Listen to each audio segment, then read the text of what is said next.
La carta de Pedro, capítulo 5, versículos 5 al 11, que es donde nos toca en la serie este pasaje. Vamos a ver qué es lo que dice, cuáles deben ser o cuál debe ser la actitud del cristiano ante el sufrimiento. La actitud del cristiano ante o frente al sufrimiento. Si nosotros vemos, ya hemos dicho que la carta de Pedro, la primera carta por lo menos, está llena de sufrimiento. Este pasaje que vamos a ver hoy está enmarcada entre dos palabras. Bueno, realmente es una.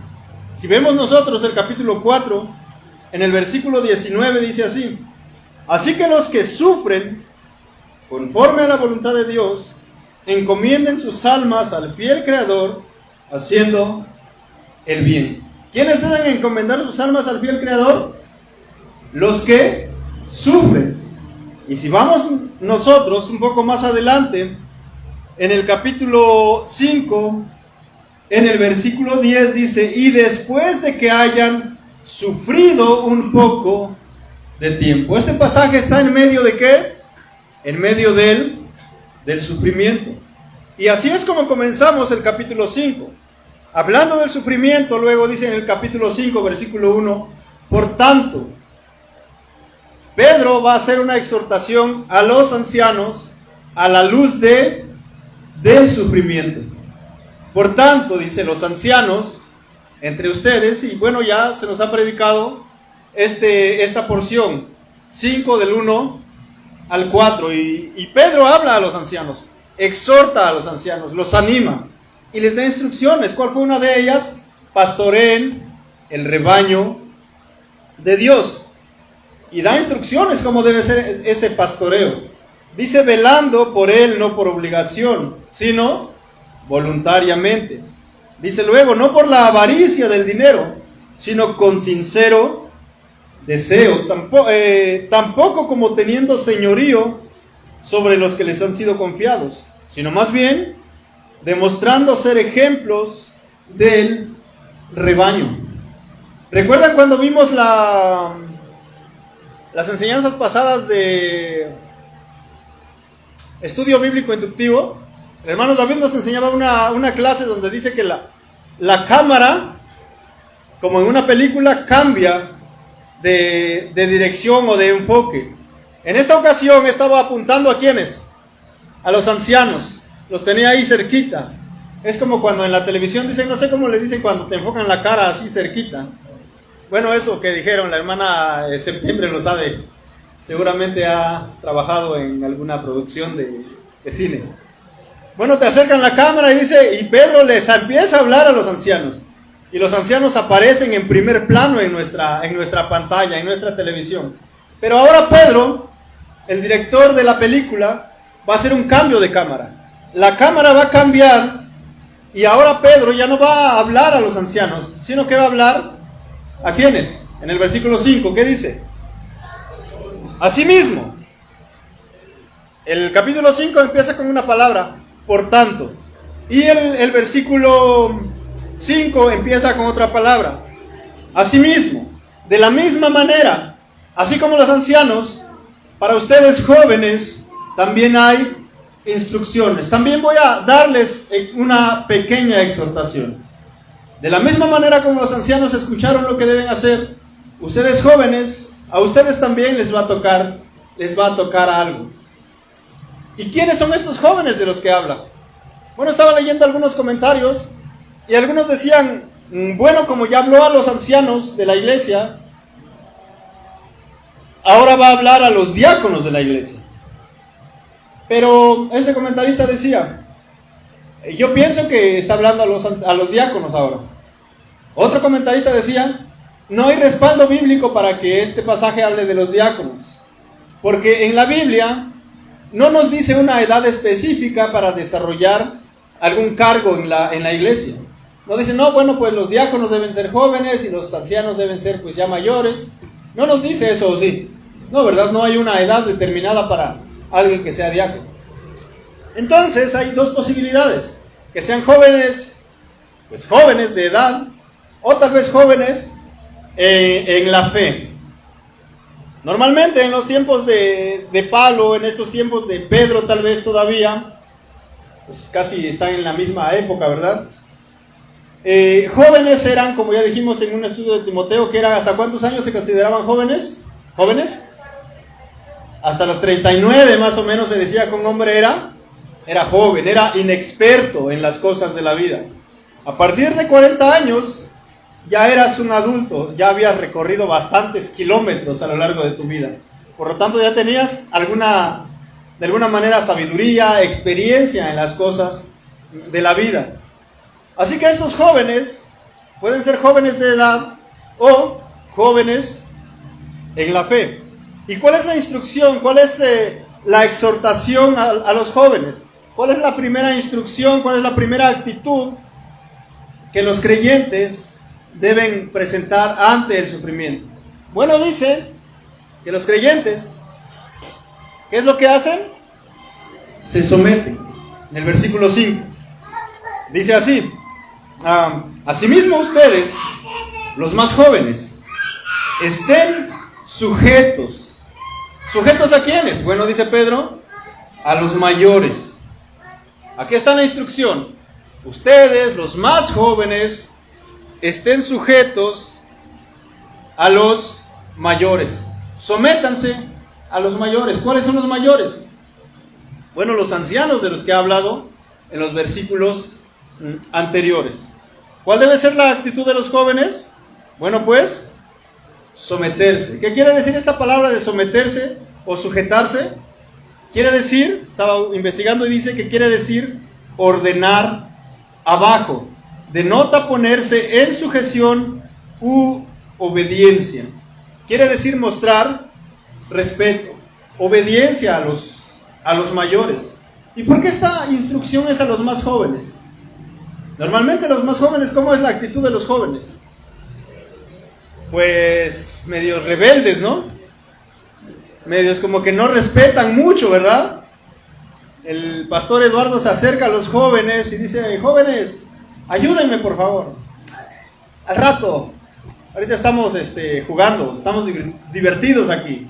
Más tarde, pastor. Normalmente es la actitud de los jóvenes: rebeldía, desobediencia, no se someten a las autoridades.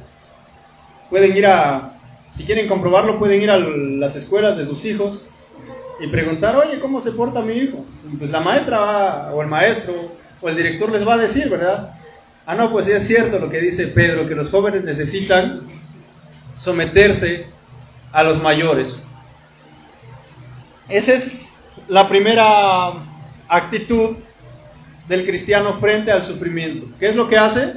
Bueno, se va a someter. ¿Y por qué es necesario que el joven o los jóvenes o los cristianos jóvenes se sometan? Porque de esa manera van a aprender a ser obedientes.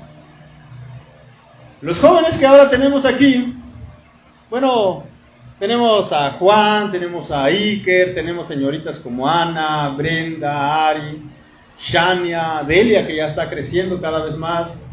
Y aquí tenemos otros dos, tenemos allá atrás. Hay varios jóvenes que necesitan aprender obediencia. Necesitan seguir el ejemplo de los mayores. ¿Por qué? Porque en algún momento seguramente el Señor los va a tomar y ponerlos en una posición de liderazgo. Ahora imagínense que el Señor los toma y los pone en una posición de liderazgo, pero ellos siguen no han aprendido obediencia y siguen siendo un poco rebeldes. ¿Qué va a pasar con Comunidad Gracia Redentora? Pues bastantes cosas seguramente, pero no muy buenas tal vez. Tal vez empiecen a desviarse del camino, tomando atajos más cortos. Entonces, Pedro anima a los jóvenes y les dice: jóvenes, sométanse a los mayores. Y ahora los jóvenes dicen: no, está bien, bueno, voy a someterme a los mayores. Pero los mayores Normalmente cuando somos mayores, cuando somos adultos, tomamos muy poco en cuenta las palabras de los jóvenes. Tal vez los jóvenes de repente se acercan con buenas ideas, pero nosotros decimos no, pero como nosotros somos los mayores y los que tomamos las decisiones, pues no les vamos a hacer mucho caso, porque pues son jóvenes, no tienen mucha experiencia, no saben mucho. Entonces, Pedro va a seguir dando instrucciones. Y así, dije que esto iba a ser rápido, así que vamos a pasar nada más tenemos 15 puntitos, va a ser rápido, ¿eh? No es cierto, no se preocupen, ya vamos a terminar. Pedro va a seguir, pero ahora la cámara ya no se va a enfocar solamente a los ancianos, a los mayores, no solamente va a enfocar a los jóvenes, sino que va a abrir la toma. Y ahora en el versículo 6 y versículo 7, Pedro va a hablar a todos ahora. Todos aparecemos aquí en la pantalla de la televisión.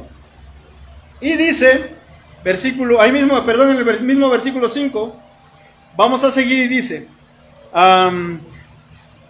y todos, dice ahí en la segunda parte del versículo 5, y todos, tanto jóvenes como mayores, como ancianos, todos, la iglesia en general, ¿qué dice?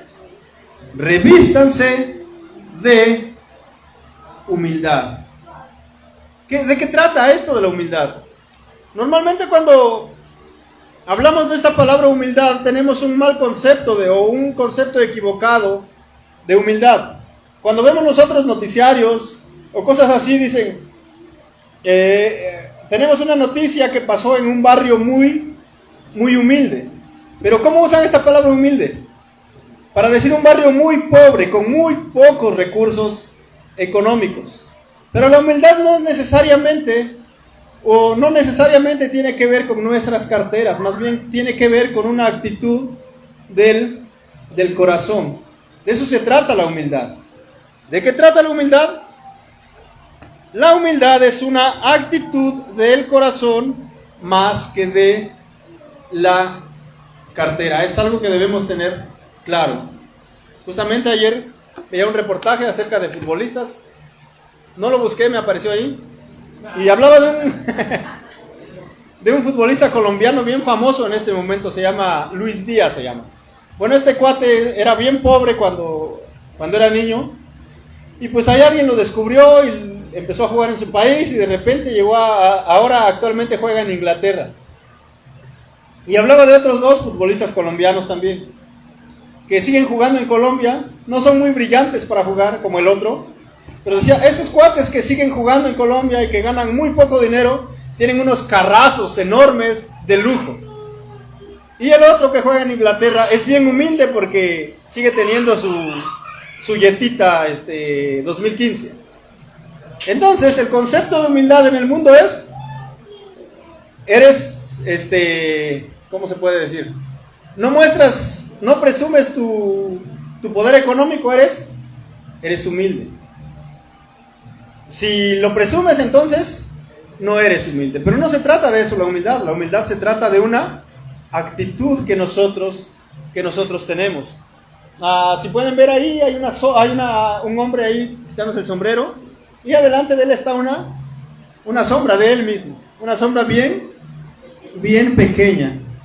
Ser humilde es no sentirse por arriba de los demás. Tener una actitud de humildad es como la que leíamos hace rato en la escuela dominical. La humildad de Cristo, que siendo, dice, Dios, no estimó el ser igual a Dios, sino que se humilló a sí mismo, haciéndose obediente.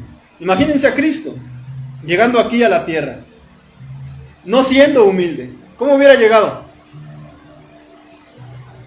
Naciendo, no en un pesebre seguramente, sino en uno de esos palacios que hay en Dubái, ¿verdad?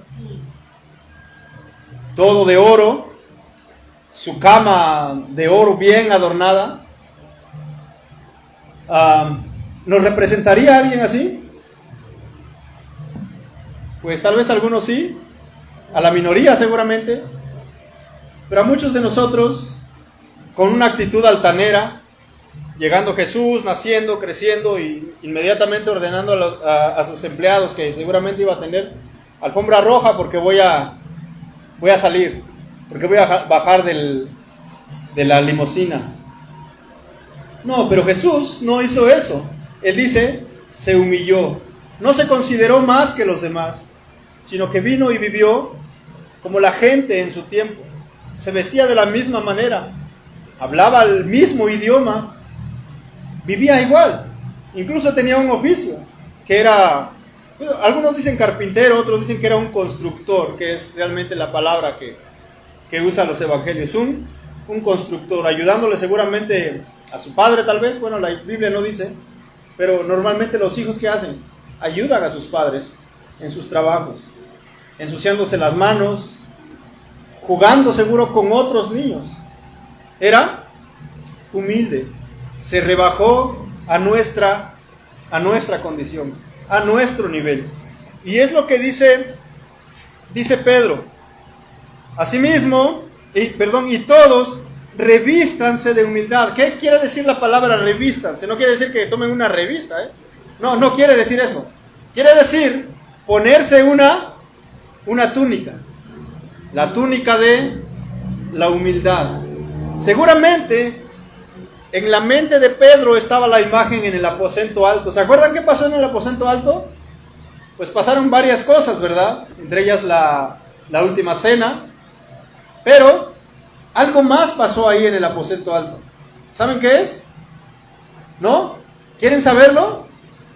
Seguro que sí. Bueno, vamos a buscar el Evangelio de Juan, capítulo 13, en el versículo 4.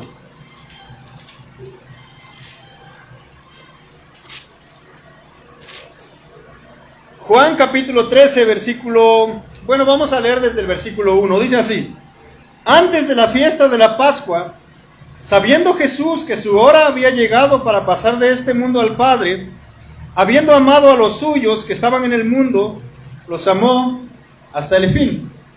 Ya Jesús sabía que ya sus días en la tierra estaban contados, ya iba a ir a la cruz, iba de regreso a donde estaba su Padre. Versículo 2. Y durante la cena, como ya el diablo había puesto en el corazón de Judas Iscariote, hijo de Simón, el que le entregara, Jesús, sabiendo que el Padre había puesto todas las cosas en sus manos y que de Dios había salido y a Dios volvía, ¿qué es lo que hizo? Dice que se levantó de la cena y se quitó el manto. Se quitó el manto que tenía, ¿y qué más hizo? Y tomando una toalla, se la ciñó. Es la misma palabra exactamente que Pedro usa para revístanse. Pónganse la toalla, ¿de qué? Del siervo. De eso se trata la humildad. Servir a otros como Jesús sirvió a sus discípulos y nos sirvió a todos nosotros. Quítense ese traje de orgullo, de altivez, que yo soy más que tú, que yo sé más que tú, que yo tengo más que tú, y cámbiensela por la toalla de la humildad. Dice más: y tomando una toalla se la ciñó, luego echó agua en una vasija y comenzó a lavar los pies de los discípulos y a secárselos con la toalla que tenía ceñida. Esta tarea de lavar los pies de la gente, de los visitantes que llegaban a las casas, normalmente en el tiempo de Jesús no había pues zapatos, ¿verdad? Había sandalias, tal vez algunos andaban pues descalzos, y las calles no estaban pavimentadas, había polvo. Entonces cuando un visitante llegaba a la casa, lo que el amo hacía era ordenarle al siervo de más bajo rango, al menos importante, y mandarlo a lavar los pies de la gente que estaba visitando su casa. Pero Jesús no le dijo: oye Pedro, lávale los pies a los demás. Judas, tú traicionero, traidor, ponte la toalla y jala el agua y lávanos los pies porque andamos cansados y sucios. No, él mismo tomó la toalla y lavó los pies de sus discípulos. Y bueno, el pasaje sigue hablando más. Simón Pedro, aquí está el escritor de la carta que estamos estudiando, le dijo, bueno, dice Jesús, cuando llegó a Simón Pedro, le dijo, Señor, tú no me vas a lavar a mí los pies. No, Señor, ¿cómo va a ser posible eso? Jesús le respondió, ahora tú no comprendes lo que yo hago, pero lo entenderás después. Jamás me lavarás los pies, le dijo Pedro. Pedro todavía, Señor, ¿cómo vas a hacerlo tú? Pero Pedro no dijo, oye, préstame la toalla, ¿verdad? No dijo eso Pedro. Solamente no quería que Jesús le lavara los pies. Le dijo Jesús, Pedro, si no te lavo, no tienes parte conmigo. Le respondió Jesús. Simón Pedro le dijo, Señor, entonces no solo los pies, sino también las manos y la cabeza. Pedro le dijo, Señor, ya báñame pues, báñame ya, completito. No los pies solamente, las manos también, la cabeza también. Bastante agua, por favor, porque ando medio sucio de tanto caminar. Así que Jesús está diciendo, jóvenes, mayores, revístanse de humildad. No solamente los jóvenes, no solamente los mayores, sino todos. ¿Y en qué trato debe ser esa humildad? En su trato mutuo, en el trato los unos con los otros. Sírvanse los unos a los otros. Nadie creyéndose más que el otro. Siempre que veo esos pasajes me recuerda a un amigo argentino que tengo que decía, ¿qué te pensás que sos vos? Decía. ¿Quién piensas que eres tú? ¿Piensas que eres más que yo? No, todos somos, dice Pedro, iguales. Nadie es más importante que otro en la iglesia del Señor. El pastor Eduardo no es más importante que Juan, porque el hermano predica y Juan solamente mueve ahí las diapositivas. No, todos somos iguales, porque todos hemos sido comprados con la misma sangre. Para el hermano Eduardo no se usaron 10 litros de sangre y para Juan solamente 2 gotas. No, todos fuimos comprados de la misma manera. La sangre preciosa de Jesucristo fue para todos. Y si vamos al lado contrario, somos igual de pecadores. Nadie es mejor que el otro. Todos somos exactamente iguales, en diferentes manifestaciones de pecado, pero iguales. Depravados totalmente, perdidos totalmente. Así que en nuestro trato mutuo seamos, dice Pedro, humildes. Y para no cansarnos más, vamos a pasar al tercer punto. El cristiano en medio del sufrimiento pone sus preocupaciones en el Señor. Versículos 6 y 7 dice así: humíllense pues bajo la poderosa mano de Dios, para que Él los exalte a su debido tiempo. Sigue hablando un poco acerca del tema de la humildad. Humíllense, rebájense, no son más que los demás. Pues dice, bajo la poderosa mano de Dios, para que Él los exalte a su debido tiempo. Y nuevamente podemos recordar el pasaje de Filipenses. Dice que Cristo se humilló hasta lo sumo, haciéndose obediente hasta la muerte y muerte de cruz. Y dice luego, y Dios lo exaltó, dice, hasta lo sumo. Después de su humillación vino su exaltación. Y Pedro está diciendo lo mismo. Humíllense, dice luego, para que Él los exalte a su debido tiempo. Dios les va a dar su lugar, pero es necesario primero que se humillen. ¿Y cómo se muestra esa humillación? Vean el versículo 7. Echando toda su ansiedad sobre Él, sobre Dios, porque Él tiene cuidado de ustedes. ¿Saben cuándo mostramos nuestra falta de humildad y más bien nuestra soberbia? Cuando no dependemos de Dios. Cuando estamos pasando un montón de cosas, pero no ponemos esas cargas en las manos de Dios. O incluso cuando no le contamos a otros hermanos que pueden ayudarnos a llevar esas cargas. Dice, creo que Gálatas, lleven los unos las cargas de los otros. Pero ¿cómo un hermano puede llevar tu carga junto contigo si no le has contado nada? Hace unos días unos hermanos acaban de regresar de Ciudad Juárez. ¿Saben a qué fueron? ¿A qué? Fueron a recibir consejería, bueno también, pero fueron más bien a capacitarse para poder aconsejar a la iglesia. Y alguien por ahí me contó que tienen una pequeña tarea que presentar luego. Tienen que dar algunas horas de consejería entre las tareas que ellos tienen. Ellos han recibido una capacitación. Falta mucho más por capacitarse, pero son candidatos a que puedas acercarte y decirle, oye hermano, ¿saben quiénes fueron? A ver, díganme quiénes fueron.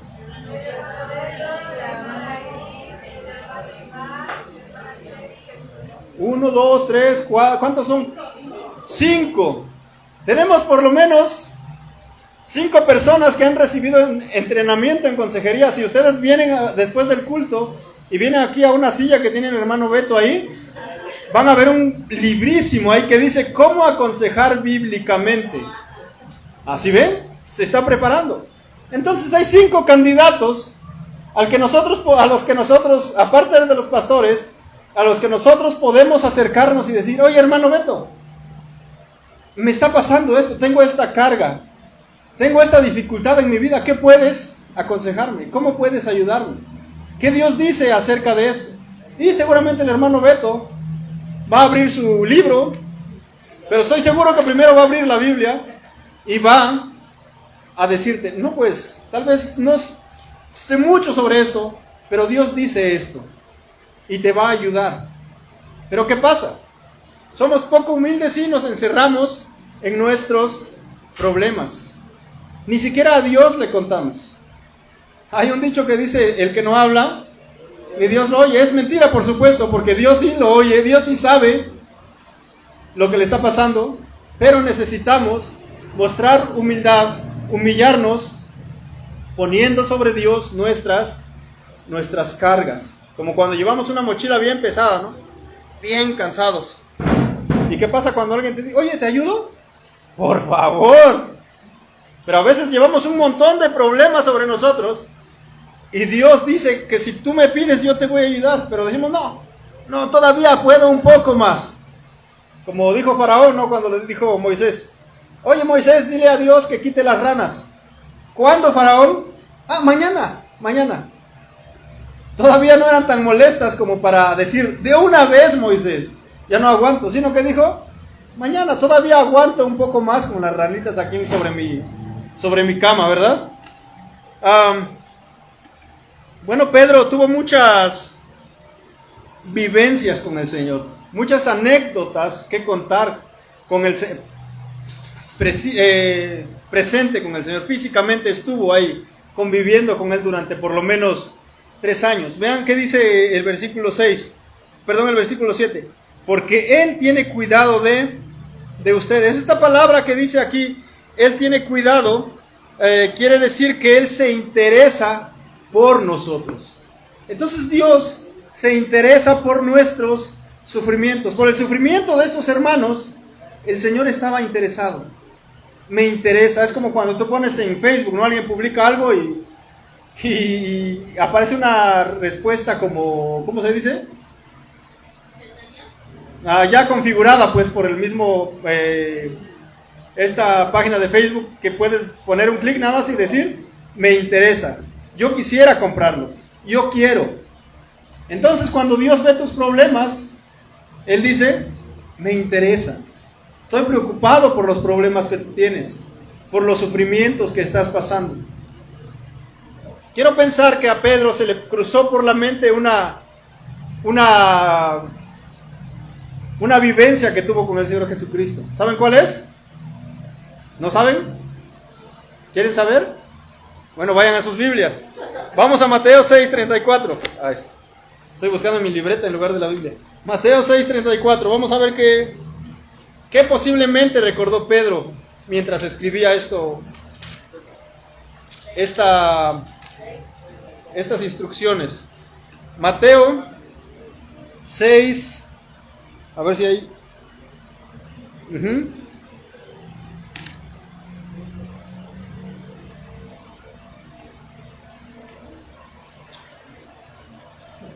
Vamos a ver Mateo 6:34 primero. Primero, desde el 31 vamos a leer, dice: por tanto, no se preocupen diciendo qué comeremos, o qué beberemos, o con qué nos vestiremos, porque los gentiles buscan ansiosamente todas estas cosas, que el Padre Celestial sabe que ustedes necesitan todas estas cosas. Pero busquen primero su reino y su justicia, y todas estas cosas les serán añadidas. Versículo 34, que dice: por tanto, no se preocupen, no estén ansiosos, no se aflijan por el día de mañana, porque el día de mañana se cuidará de sí mismo. Bástele a cada día sus propios problemas. Y vamos a otro pasaje, vamos a Marcos, capítulo 4. Evangelio de Marcos, capítulo 4.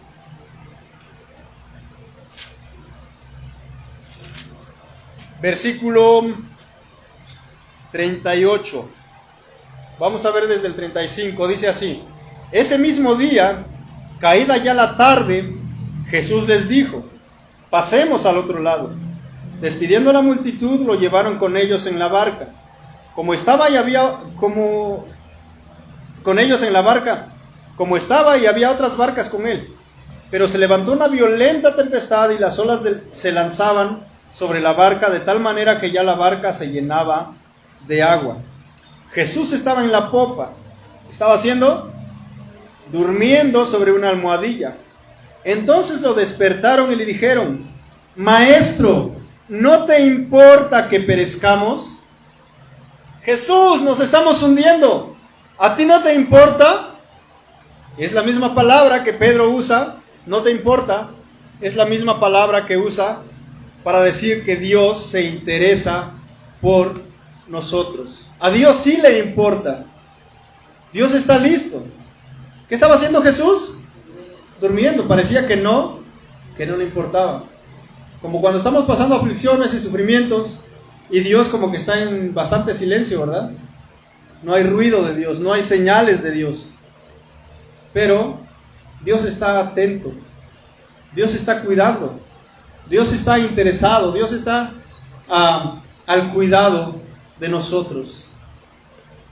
Dios a su debido tiempo va a ayudarnos.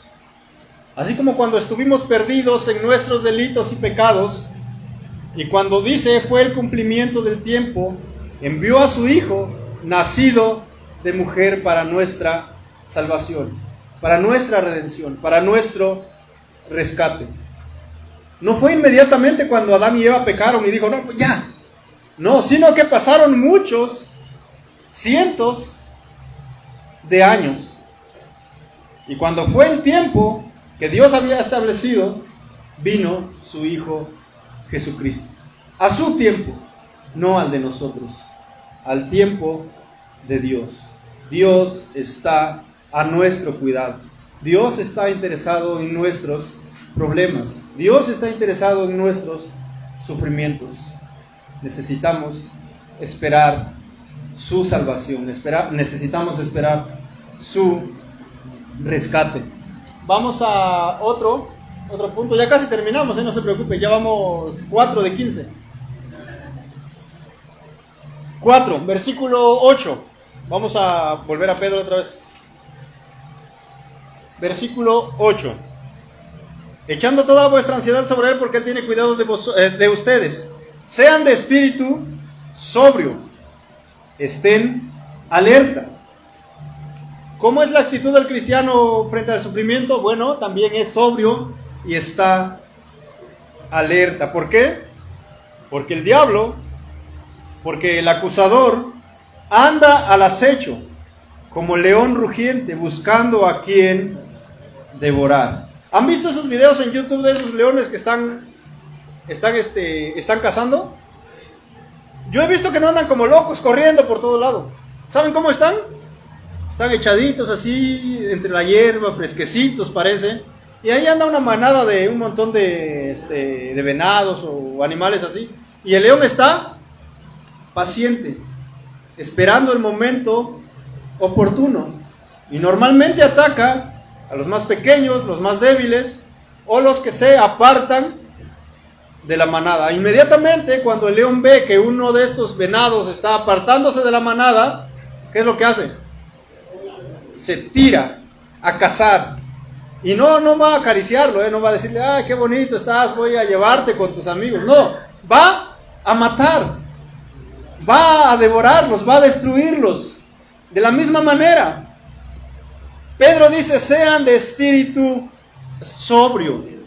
¿Cuál es lo contrario a sobrio? Ebrio. La palabra sobrio quiere decir dominio, tener dominio propio. Ebrio es aquel que ha tomado unas cervecitas y pues ya no tiene dominio propio, ¿verdad? Dice un montón de cosas raras, ya ni siquiera se puede mantener en pie, ¿no? Anda por todos lados, parece bailando, no hay equilibrio en él. Ese es un ebrio, pero un sobrio tiene dominio propio.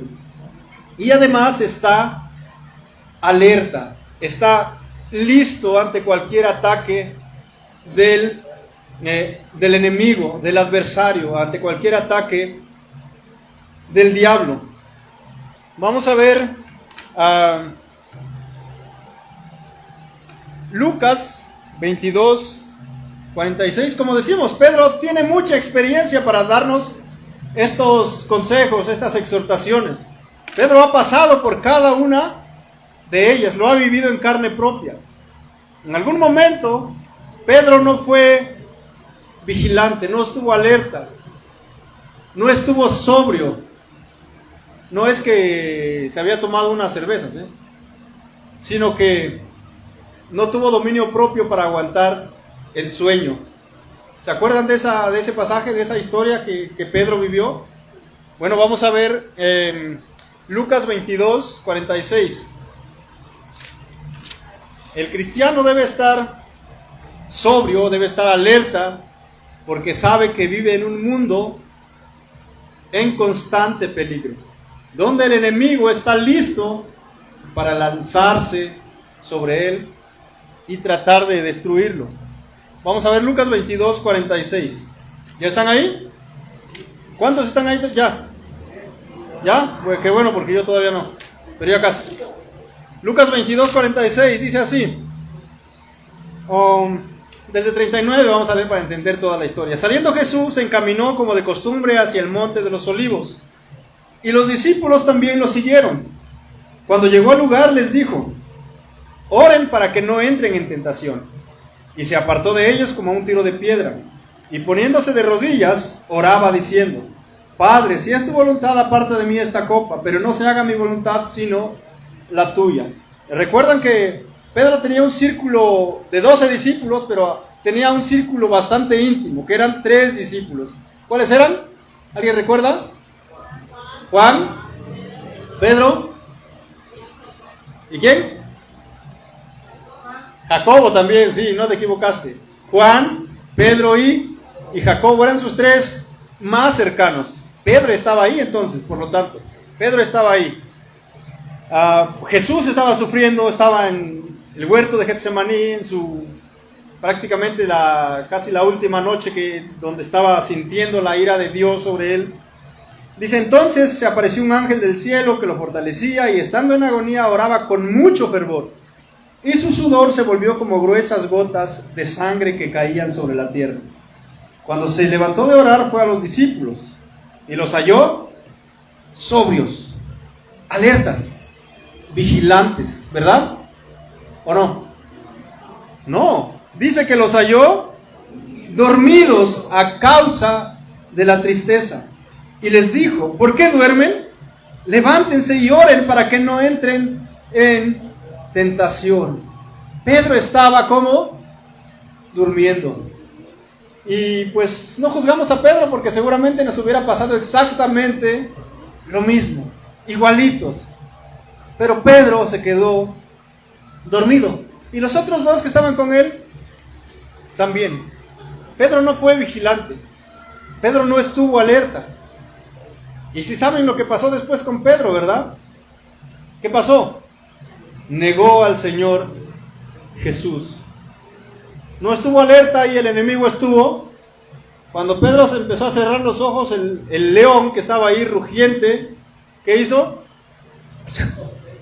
Encima de él. Oh, Pedro, pobre de ti, Pedro. No sabes lo que te espera. Incluso el Señor Jesús le advirtió a Pedro, ¿recuerdan? Oye, Pedro, el diablo te ha pedido para zarandearte como a trigo, para sacudirte como se sacude el trigo para sacar toda la basura que hay y dejar solo los granos. El Señor le había advertido a Pedro, pero Pedro dijo, es más rico dormir, Señor. No puedo estar vigilante, no puedo estar alerta. Y Pedro, con toda esa experiencia que ya ha vivido, les dice a los cristianos en su tiempo y a nosotros también, sean sobrios, estén alertas, porque el diablo anda como león rugiente buscando a quien devorar. ¿Estamos alertas, hermanos? ¿Estamos velando en oración y en meditación de la Biblia? Pues necesitamos estarlo, porque si no, el león va a venir y nos va a zarandear como a trigo, nos va a sacudir y nos va... Bueno, la sacudida va a servir para despertarnos, por lo menos, ¿verdad? Le pasó a Pedro. ¿Conoces a este hombre? No, ¿quién sabe quién es? Vino una criada por allá y le dijo, oye, es el que andaba contigo, ¿verdad? Tú andabas con él. No, no lo conozco.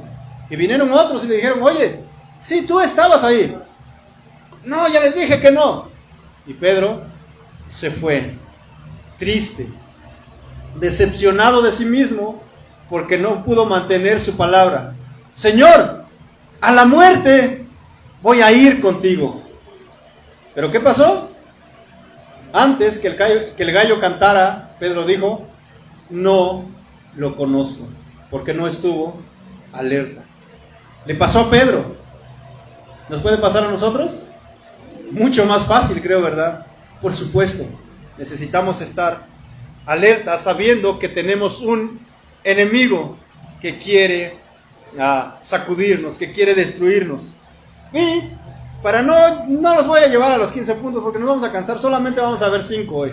¿Sale? Vamos a ver la última. El cristiano, ante el sufrimiento, resiste firme en la fe. Versículo 9.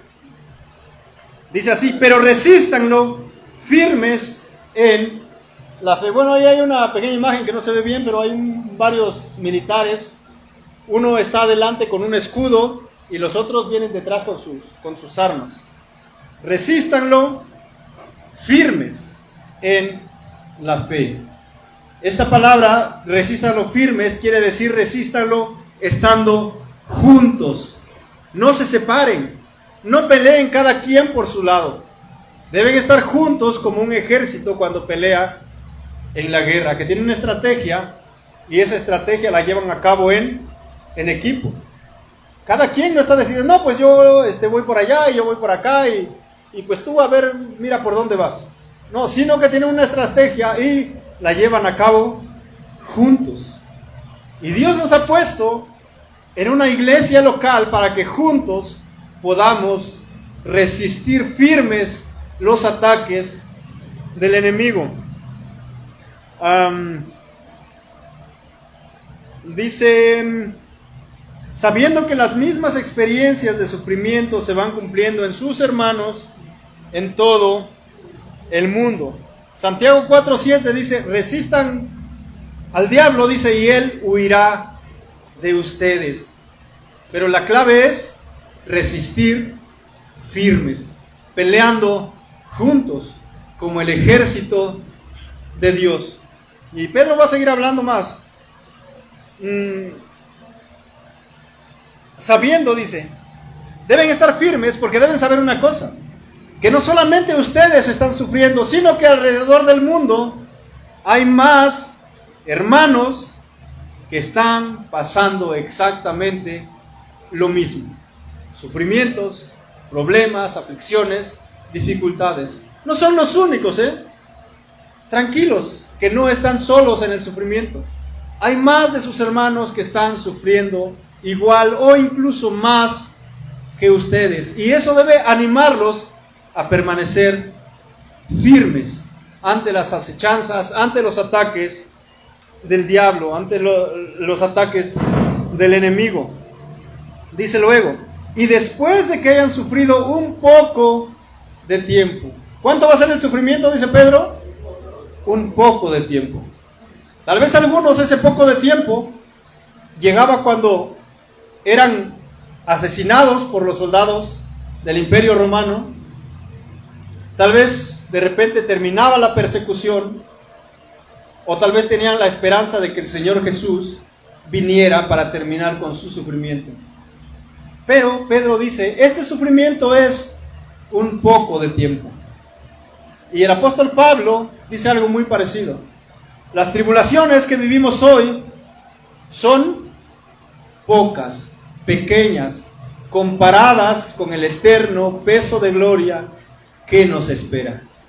Así que ese es el ánimo de Pedro, y sigue escribiendo Pedro. El Dios de toda gracia, que los llamó a su gloria eterna en Cristo, Él mismo los perfeccionará, los afirmará, fortalecerá y establecerá.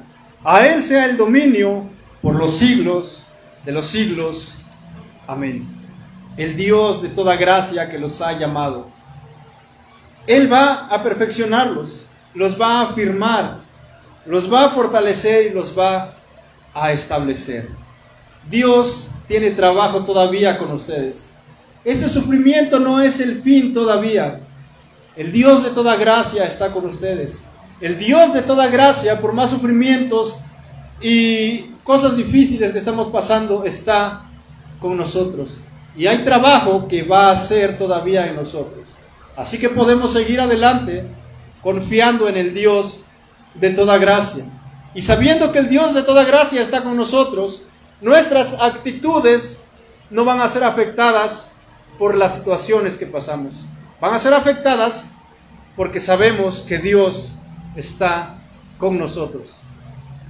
Así que nuestra actitud no va a ser como el hombre del video, no me importa nada, sino más bien me importan todos, porque todos juntos podremos vencer, todos juntos podemos imitar a Cristo. Esta palabra de Él los afirmará me recuerda la parte cuando el Señor Jesucristo resucita y ven las mujeres que la tumba está vacía, y creo que hay un ángel que les dice, el Señor no está aquí, ha resucitado, vayan y díganle a quién. No, a Pedro. Vayan y díganselo a quién. A Pedro, especialmente a Pedro. ¿Por qué no dijo vayan y díganlo a Juan? Vayan y díganlo a Mateo, a Jacobo. Porque Pedro es el que había fallado de una manera bien horrible negando al Señor. Vayan y díganselo a Pedro. Y que él dice, afirme a sus hermanos. Pedro está lleno de experiencias con el Señor. Y esas experiencias que él ha pasado, dice, háganlas para que no les pase lo mismo que a mí. ¿Cuáles fueron las 5 actitudes entonces? La primera, ¿cuál fue? El cristiano ante el sufrimiento, ¿qué hace? Se somete. ¿Qué más? Es humilde. La tercera, pone sus preocupaciones en el Señor. La cuarta, es sobrio y está alerta. Y la quinta, resiste firme en la fe. Esa debe ser nuestra actitud toda nuestra vida. No solamente ante el sufrimiento, sino también ante los triunfos y los éxitos y las alegrías. 5 actitudes que el cristiano necesita imitar de nuestro Señor Jesucristo. Así que con esto terminamos, hermanos. Gracias por luchar con el sueño, como Pedro. Bueno, Pedro no luchó, ¿verdad? Él se dejó vencer. Gracias por estar alertas y atentos a la palabra de Dios.